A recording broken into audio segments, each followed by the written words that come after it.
ஜிஆர்ஐயின் நேற்று இன்று நாளை.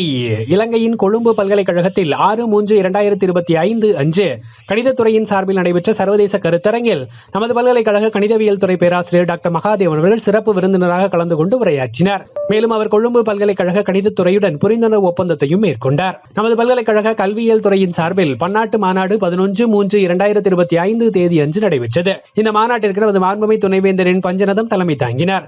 அழகப்பா பல்கலைக்கழக மாண்புமை துணைவேந்தர் ரவி அவர்கள் மாநாட்டினை தொடங்கி வைத்து சிறப்புரையாற்றினார். மாநாட்டிற்கான ஏற்பாடுகளை கல்வியியல் துறையினர் செய்திருந்தனர். தமிழ்நாடு அரசு மாநில சிறுபான்மையினர் ஆணையம் 11/3/2025 அன்று அனைத்து கல்லூரி மாணவர்களுக்கு இடையே நடத்திய மாவட்ட அளவிலான பேச்சு போட்டியில் நமது பல்கலைக்கழக தமிழ் மற்றும் இந்திய இலக்கியம் 2ஆம் ஆண்டு மாணவர் சி டிக்சன் 3ஆம் பரிசிற்கான தொகை ரூபாய் 5000 வென்றார். இதன் மூலம் சென்னையில் அடுத்த மாதம் நடைபெற உள்ள மாநில அளவிலான போட்டிக்கு தகுதி பெற்றுள்ளார். மாணவர் டிக்சனை தமிழ்துறை தலைவர் முதுநிலை பேராசிரியர் ப ஆனந்தகுமார் அவர்கள் பாராட்டினார். ஜிஆர்ஐயின் பொருளாதாரத்துறை தலைவர் பேராசிரியர் எஸ் ராஜேந்திரன் அவர்கள் எழுதிய இந்தியாவில் எண்ணெய் வித்துக்கள் மற்றும் பருப்பு வகைகளின் வளர்ச்சி என்ற நூலினை திருவாரூர் தமிழ்நாடு மத்திய பல்கலைக்கழக மாண்புமை துணைவேந்தர் டாக்டர் எம் கிருஷ்ணன் அவர்கள் வெளியிட நமது மாண்புமை துணைவேந்தர் என் பஞ்சனம் அவர்கள் முதல் பிரதியை பெற்றுக் கொண்டார். நமது பல்கலைக்கழக வேதியியல் துறை நடத்திய பன்னாட்டு மாநாட்டினை திருவாரூர் தமிழ்நாடு மத்திய பல்கலைக்கழக மாண்புமை துணைவேந்தர் டாக்டர் எம் கிருஷ்ணன் அவர்கள் தொடங்கி வைத்தார். நமது மாண்புமை துணைவேந்தர் என் பஞ்சநதம் அவர்கள் தலைமை வகித்தார்.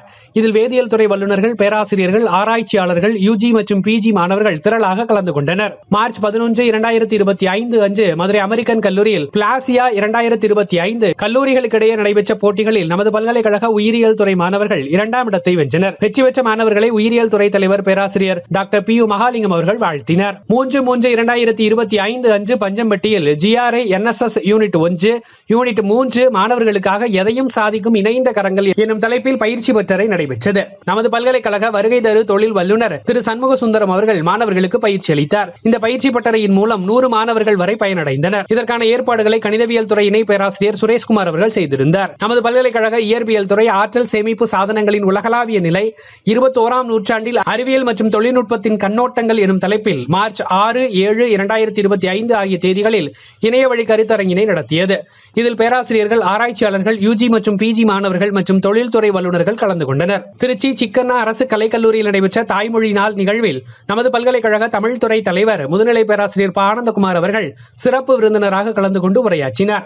திருப்பதியில் உள்ள தேசிய சமஸ்கிருத பல்கலைக்கழகத்தில் நடைபெற்ற பாசல்ஸ் மாநாட்டில் நமது பல்கலைக்கழக தமிழ் இந்திய மொழிகள் புல தலைவர் முதுநிலை பேராசிரியர் ஓ முத்தையா அவர்கள் சிறப்பு விருந்தினராக கலந்து கொண்டு உரையாற்றினார்.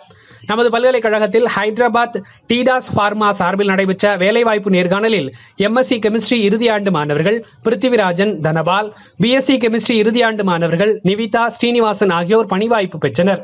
பணிவாய்ப்பு பெற்ற மாணவர்களுக்கு அன்பு வாழ்த்துகள். நமது பல்கலைக்கழக அழைப்பிதழ்கள், செய்தி ஒலிபரப்புகள், பிரசுரங்கள், நிகழ்வுகள், செயல்பாடுகள், ஒளிப்படங்கள், சாதனைகள் மற்றும் மேம்பாட்டு நடவடிக்கைகள் அனைத்தையும் Facebook, Instagram, LinkedIn, WhatsApp, X போன்ற சமூக ஊடகங்களிலும் தங்களிடம் உள்ள அனைத்து தொடர்புகளின் வாயிலாகவும் பகிர்ந்து பரப்புரை செய்யுமாறு அனைவருக்கும் நமது மாண்புமை துணைவேந்தர் அவர்கள் வேண்டுகோள் விடுத்துள்ளார். செய்தி ஒருங்கிணைப்பு முதுநிலை பேராசிரியர் ஓ முத்தையா, இயக்குனர், பல்கலைக்கழக கருத்துரு மையம். செய்தி வாசிப்பாளர் மா சதீஷ்குமார், இயற்பியல் துறை. ஒலிக்கலவை வெங்கடேஷ், வாழ்நாள் கல்வித்துறை. உங்கள் துறை செயல்பாடுகளும் இதில் இடம்பெற வேண்டுமா? நமது centre for public image building CPIB வாட்ஸ்அப்பில் நிகழ்வுகளை பதிவேற்றம் செய்யவும். நன்றி.